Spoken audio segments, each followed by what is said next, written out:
Mainit na direct. Ayan. Maagang inumpisaan ito ni Direk. Ayan. Ang saya-saya. Papalaki na ng papalaki yung kamatis. Lalagyan ko dito ng 2 tudling. Ayan. Magkakatabi na sila, oh.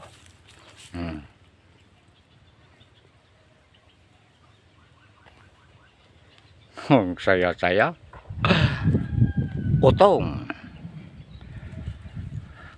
Tarong. Kamatis. Hala. Ang saya-saya. Ganyan ang masipag. Maraming aanihin. May nakakahingi. Meron pang bumibili. Ang saya-saya. Hala, kapal. Pansinin nyo. Na-sprayan ko ito kahapon. Kaya lang, kwan naman ito yung matabang lang. Tapos 3 araw bago natin kwanin, gulayin. Ayan. Walang kwan po yun. Inilalagay kong gamot. Pampabulabog lang para hindi dinadapuan ng insecticide. Ayan. Pero yaan namang ampalaya ko, sadyang hindi ko ini-sprayan ito. Dahil hindi naman gano itong inuuod. At nilalagyan ko ng ganun, oh. Ayan. Naglagay din ako dito, engineer, sa inyo pong nabiling one. Sa nakikita ko po, parang wala pong dumadapo. O dahil naubos na po doon sa dragon fruit. Malakas pala itong kwan. Amuyin ng mga putakte. Oo. Mabango sa kanila kahit malayo naaamoy nila. Halimbawa, pakaliwa, pakanan yung hangin. Nakukwan na nila. Yung naaamoy na nila, pupuntahan. Dadapuan, didikit. Ayan. Di mauubos talaga sila. Ang saya-saya. Oh, ito mga na-sprayan ko ito kahapon. May bagong dumating na sprayer si Direk. At saka pang insecticide. Ayan. Kwan po ang pagtitimpla ko, konti-konti lang po. Ayan. Ang nakakatakot na may napanood ako yung hindi ko alam kung formalin yun o ano. Oo. May napanood ako sa Facebook pa yun o sa YouTube. Ini-indeksyonan pa. Oo. Pero ito naman, mga ganito, pambulabog lang yung aking inilalagay. Ayan. Oo. Oh. Hala.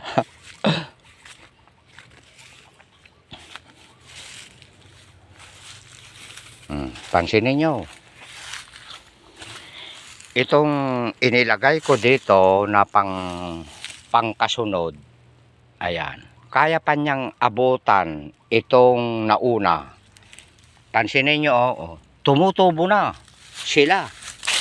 Oh, ayan. Napakaganda. Ipakita mo direct yung mga damong mga papapatay na. Oh, Jojo, patay na patay. Hindi na yan dilaw, ha. Papakwan na. Ano ng kulay na yan? Yang ganito. Papa-brown na. Yan. Unang mamamatay yung dahon bago susunod yung katawan. Ayan. Ito, idinamay ko dito, oh. Ayan. Natatakot akong kwan. Dito, inasarol ko rito. Ayan.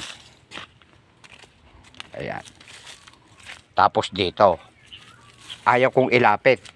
Mamaya, yung ugat ng aking sitaw, umabot. Oh. Oh, dito ko lang kwan. Tapos, Nung hindi ko pa na-sprayan, sinusukluban ko po ng yero. Ayan. Sa loob po ng 1 linggo at matindi ang araw, patay ang damo. Tulad nito, oh. Oh, ayan. Ang saya-saya. May na-harvest na akong 2 magulang na talong na mahaba. Ito po, oh, binyak-biyak ko na. Ayan. Tapos, mamayang hapon, hihimay-himayin ko. Ayan. Kapag ka po tayo nagbibilad ng kahit anong klaseng buto, huwag po nating ipapatong sa yero. Ayan. Sa mga maiinit na bagay. Kasi naaapektuhan po yung buto para po siyang maluluto. Delikado po yun. Sa karton po tayo maglagay. Ayan. Yan ang magandang tip ni Direk. Ayan. Ipakita mo rin, Direk, yung nililinis mo dito tuwing gabi pagka naasikaso mo. Ayan. Ayan. Binubunot-bunot ko po yan. Ayan. Dito nanggaling yung sitaw na turo. Ayan. Ipakita mo direct yung kamatis mo. Ito po, oh. Ayan. Ang saya-saya. Dito ko po ipupunla yung aking talong. Ayan. Kapag ka po uulan na ng sunod-sunod, yung okra doon sa tabi ng aking sigarilyas na yon, uulitan ko pong magtanim ng okra. Ayan. Ang saya-saya. Gusto ko sa December, January, yan, ganyan. Kuwan ang mga gulay ko rito. Yung kumpletong pangpakbit. Ayan. At hanggang dito na lang. Thank you for watching. Bye-bye.